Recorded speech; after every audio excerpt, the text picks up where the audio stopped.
Bonjour à toutes et à tous. Nous poursuivons, nous achevons même aujourd'hui cette série des exercices Python sur la modification des nombres. Et donc nous allons traiter de l'exercice 7.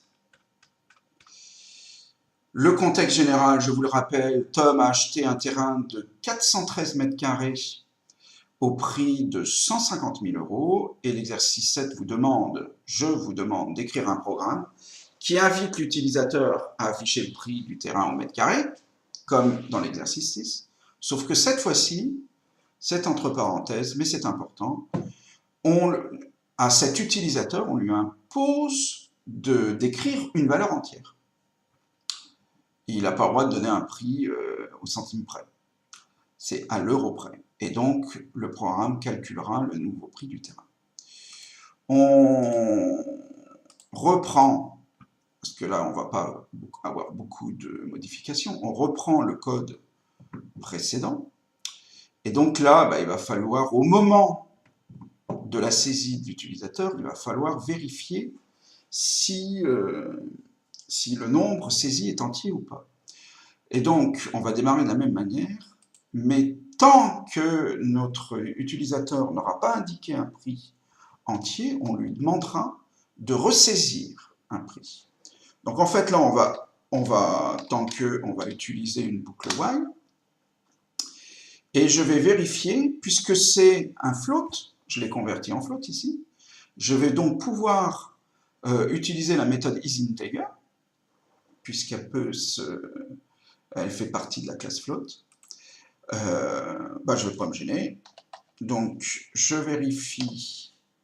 Donc, tant que isInteger, tant que ce nombre n'est pas... alors, attendez que j'oublie pas qu'il s'agit d'une méthode, donc il y a des parenthèses.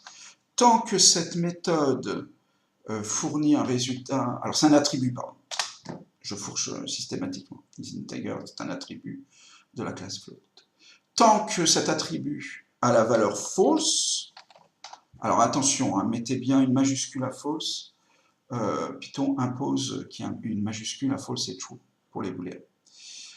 Tant que cette condition est vraie, c'est-à-dire que que le PM2 n'est pas un entier, je redemande la même chose à mon utilisateur, c'est-à-dire de me rentrer un prix.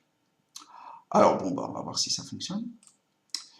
On va commencer par lui mettre 320 € 20 centimes, on va dire. Là, ça aurait mérité un message un petit peu différent, mais on comprend bien qu'il y a un truc qui se passe.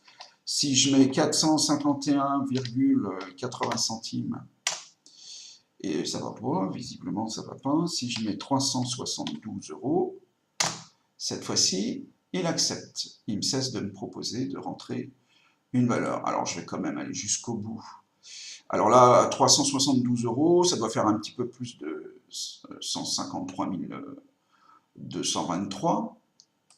Qu'on vérifie la cohérence. 153 363, c'est bien arrondi, ça marche. Voilà, c'est fini pour l'exercice 7. Je vous remercie d'en avoir suivi la correction. Et je vous dis à très bientôt pour une autre série.